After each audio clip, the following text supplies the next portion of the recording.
The last time we talked was at the Toronto Indy. Kind of ironic, we're in a GM engine plant, and you didn't have a very good weekend that weekend.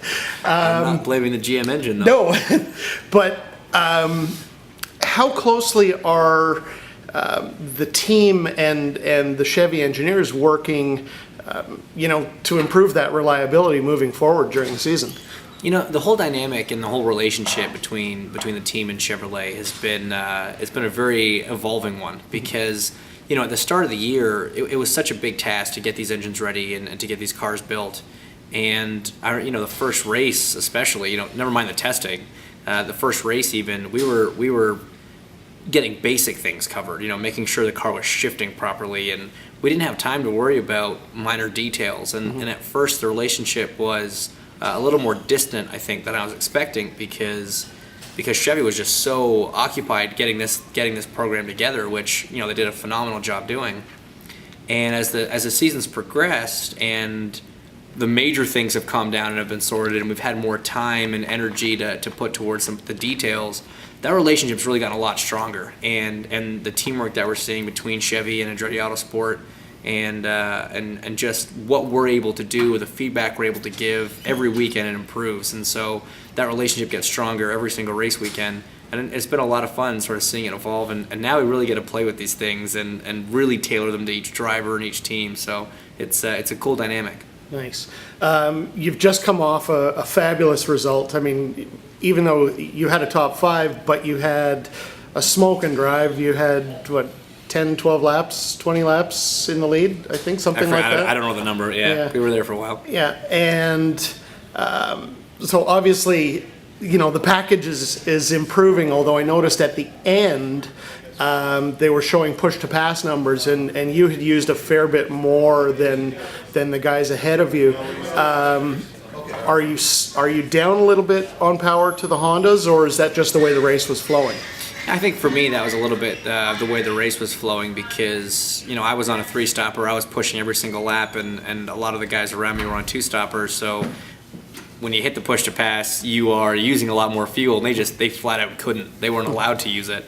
I was being encouraged to use it to try and make our strategy work better. So no, I think that was sort of just a weird phenomenon for that particular race, and then the two different strategies. Cool.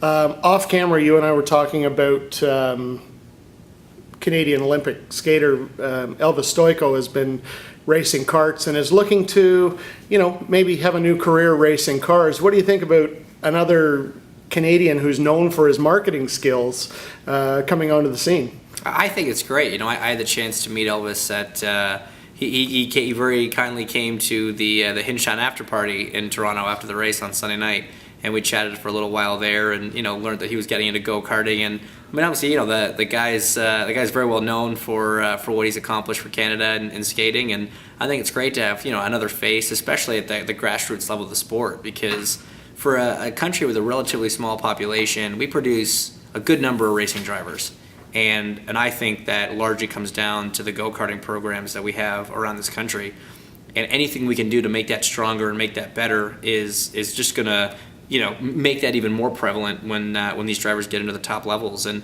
it's something I'm passionate about, and that in my career I want to try and give as much back to Canadian karting and help out the karting industry as much as possible. And I think having someone like Elvis Stojko, part of that program as well is nothing but good news. So next race coming up in a couple of weeks in California. What can we look forward to at that one? Well, the race in Sonoma is hopefully going to be better than it has been in years past because they've done some changes to the track. They've adjusted a couple of the corners to try and make some more passing opportunities for us. And we've already seen this year with the new car and with the tires that we've been bringing, with the new blocking rule, with the push to pass. There's been more racing. There's been more passing. And even at a track like Sonoma, I think we were going to see a little bit more. But with these changes they've made now to the circuit, it's just going to make it that much more helpful for us. So yeah, the hope is that we've got a little bit more of an exciting show, a little bit less of a follow the leader program that we've seen at that track, in years past, because it's a great track to go drive. It's a great track to be a fan at. It's such a beautiful place, and super fast, super physical. This new car with all the extra downforce. From our perspective, it's going to be a hell of a lot of fun to drive the car around there. Nice. Well, thanks for talking with Wheels.ca. And good luck in a couple of weeks. We'll see you soon. Thanks very much. Appreciate it.